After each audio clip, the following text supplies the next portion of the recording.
Deep in the heart of the first sphere of Twain, Sam sat in an interrogation room. The room was designed specifically for humans and made to make them feel off. Sam sat staring at the distorted mirror on the wall, flexing his wrists in the handcuffs. He rubbed at the long scar on his side with his right elbow. He groaned a bit as he stretched it.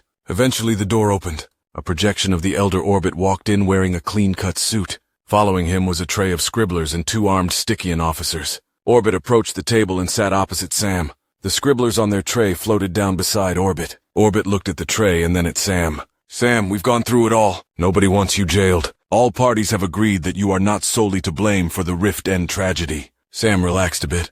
He lifted up the handcuffs, tethered to the table. "Can we get these off?" Orbit looked at the guards and nodded. One quickly scuttled over and undid the cuffs. Sam flexed his fingers and nodded at the guard.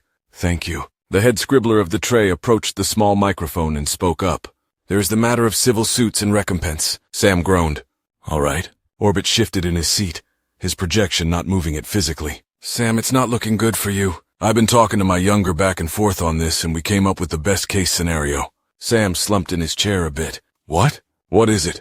The young Orbit appeared and took up a seat to the right of Sam. The elder nodded and the younger spoke up. "Sam, you gave most of your holdings away before the expedition. The funds you set up, the amounts you donated, all of it is in motion, but it is not technically yours anymore. The small amount left over, still liquid, isn't going to cover the amounts being charged against you." Sam looked down at his hands. "What, so I'm in debt now?" "There's apartments. Things I didn't bother with. I can sell those off." "Yeah, we calculated those in also. We also calculated all outstanding shares, your freighter collection, all housing in Twain and Holdings, and even your apartment. Selling everything, you're in the clear and have just under 1 million clams left over." Sam laughed. "Just under. That's plenty." The Orbits shared a glance. The elder took over. "Sam, you haven't lived under 1 million clams a year for over a decade. You live pretty extravagantly. You eat well, wear tailored clothes, and spend frivolously. You are going to have to make some big life changes." Sam stared back at him. "Yeah, do it. Sell anything left." "Are we done?" The younger nodded. "Yeah, that all taken care of clears the air." Sam nodded back. "Good. Patch me through to his eye. I need to talk to him before the talk." Orbit smiled. "Thank you for waiting here while we figured that all out. I'll get a hold of the Aralang. You ready to talk this cycle, or did you want to wait more?" the elder asked. Sam looked over at him. "Seems like I need to get started. I need to get back to work." The Orbits smiled at each other and disappeared. Sam got up from the table and walked over to the scribblers. "I guess I'm good to go." The one at the front shifted in its spot. "Yes," it stated. "We will have the paperwork sent over for you to sign. We will need it completed in the next 2 cycles." Sam let out a breath through his nose, releasing a long stream of air. "I'll have it done for you," he said and stepped out through the open door. The room was dark except for a blinking red light. The left obelisk touched the sound button. "We ready?" a voice replied over the comm. "Ready and live in 3, 2, and 1. Then the room lit up. The 2 obelisks were each nestled into a seating pad. They had lifted up their sets of feet and rested them on pads to their sides. The left obelisk twisted its core so its eye faced Sam, who was sitting on a low couch to their left. "Today on the Twain we have a special guest. Twain founder Sam Clemens," the obelisk shouted. The diverse studio audience roared in a cacophony of cheers and chitters. The right obelisk looked ahead at the holographer. "We know many of our viewers won't be able to see this broadcast live due to Rift technicalities, but we will be streaming it aboard all outbound ships. Please like and subscribe. Let us know you want more." It turned to look at Sam. "Now let us all focus on our guest." Sam raised a hand, smiling. Thank you both for having me." He looked from one obelisk to another.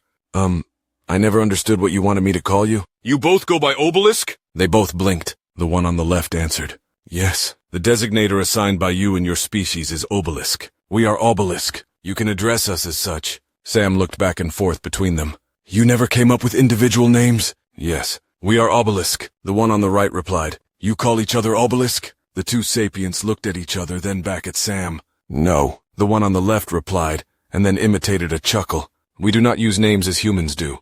"Oh," Sam replied. He thought for a moment. "Why not?" The 2 looked at each other and then back at Sam. The one on the right addressed him.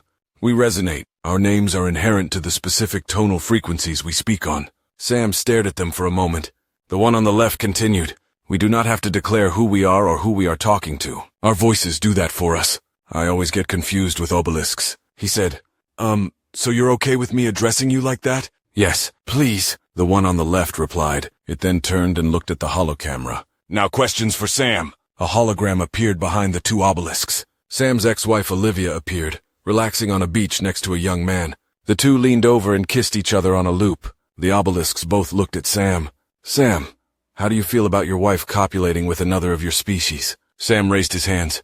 What? What the hell, guys? I came here to talk about my new project. What is this bullshit? The left obelisk turned back to the holocamera. Note his hostility and usage of expletives. He is exhibiting human male feelings. Let us watch! It turned and looked back at Sam.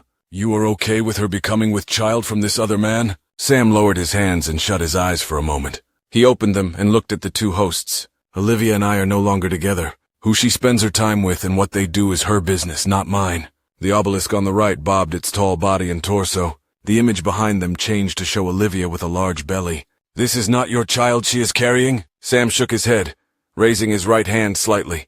Guys, please. I'm happy for her. She wanted more kids, I didn't. We are no longer together, let it be. Can we move on now? The two obelisks turned to the right. Yes, let's move on. Please welcome Olivia and her boyfriend Thomas. Olivia stepped in from the side of the studio with a tall man beside her. She looked over at Sam, mouthing, "Sorry." Sam looked around and noted the only seats open were there on the couch with him. Olivia and Thomas sat in beside him. Olivia smiled at the hosts. Thank you for having us. We were told this was going to be a game show. She looked at Sam beside her. They tricked us. I didn't know this was what we were doing. The left obelisk spoke up. Note the color change in Sam. He has turned redder in the face. Classic human emotional exhibition. Amazing. Sam leaned away, smiling at Olivia. Good to see you again. He leaned forward. Nice to meet you, Thomas. Olivia took Sam's hand and smiled at him. So, Sam, you came here to talk about your project? I heard about your expedition from Susan. I'm glad you made it out okay. Sam laughed a bit, turning to look at the holocamera. Yes, my expedition into the rift was both a success and a failure. He paused for a moment. I want to clarify to everyone out there, I did not intend for the rift to collapse as it did. I apologize for that. Peoples across the Clouder are working as we speak to get targeted point-capable rift holes up and running. We have vessels scouring the stars looking for those stranded. The Senate has approved a funding bill to assist anyone who's been impacted by this tragic event. Thomas leaned forward. Sam, what was the thing like? Sam turned and looked at him. The Aralung? Thomas nodded. Well, I guess it was logical. It turned out to be a giant universe computer creature. It didn't harm me. He paused for a moment.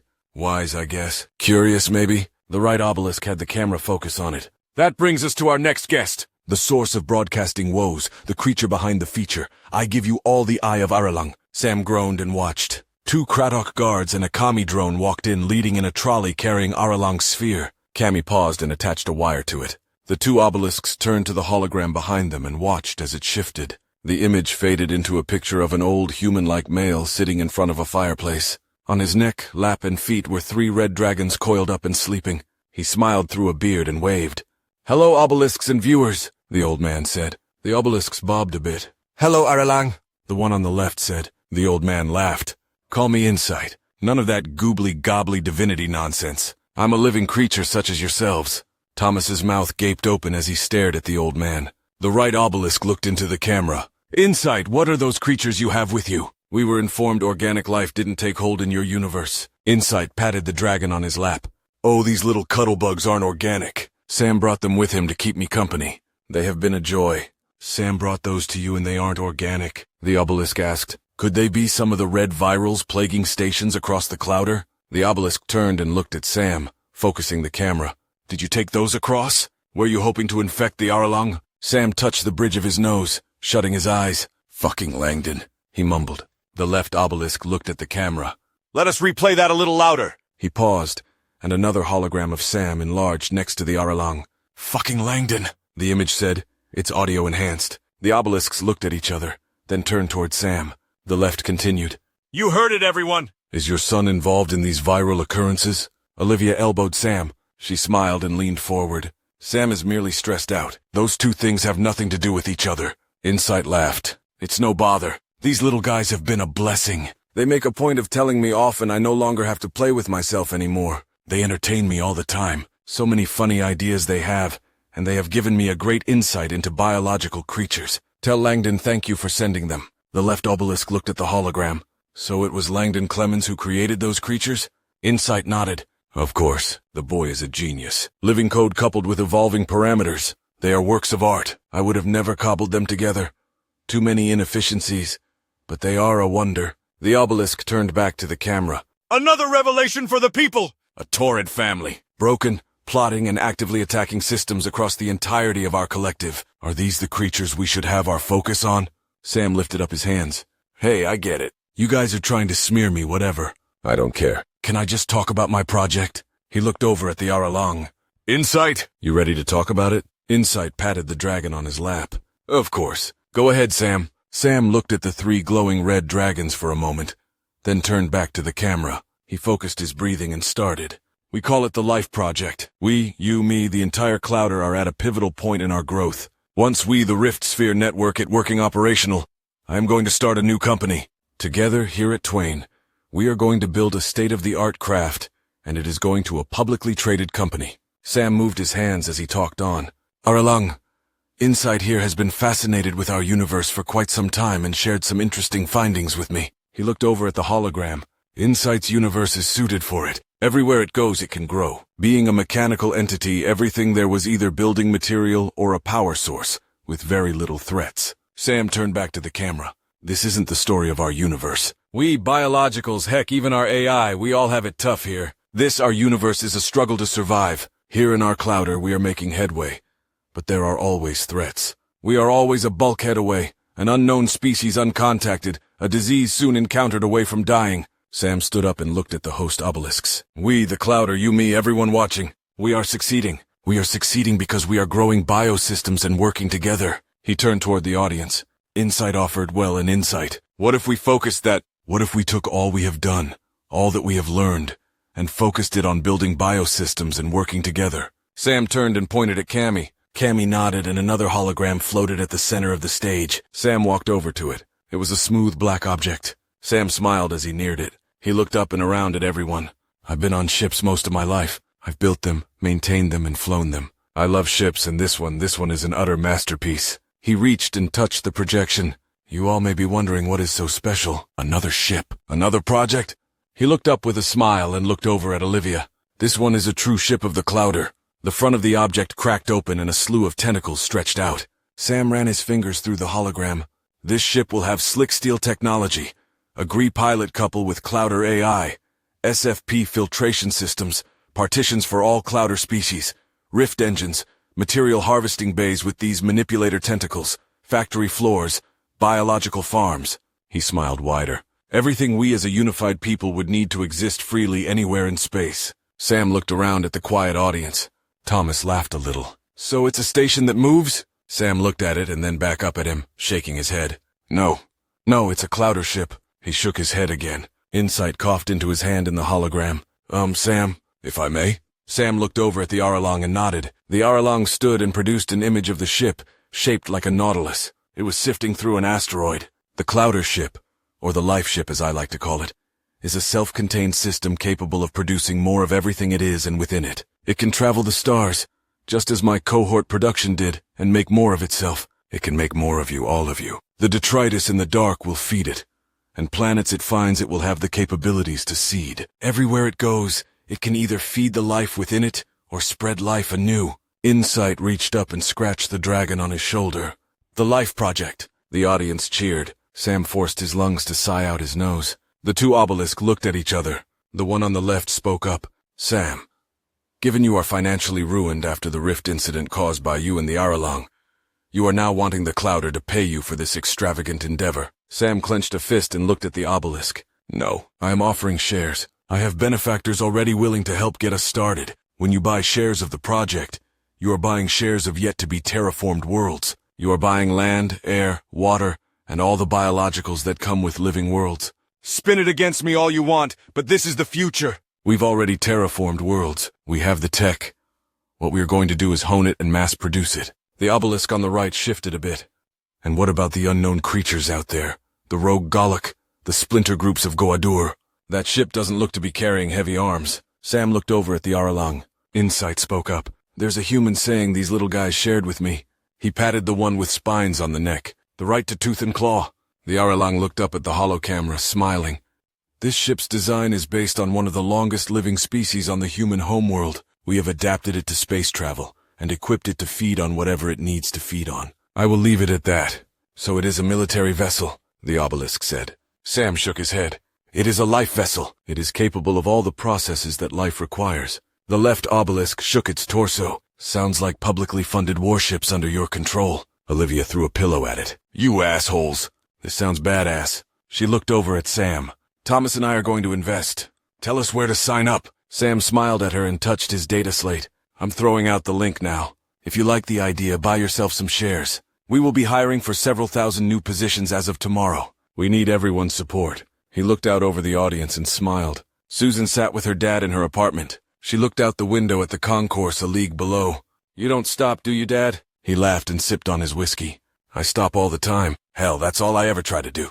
She looked over at him. But you don't. You just keep going. Keep building, keep making shit. You know what kind of mess I'm in now because of this? Sam sat his glass down and smiled at her. Let's see.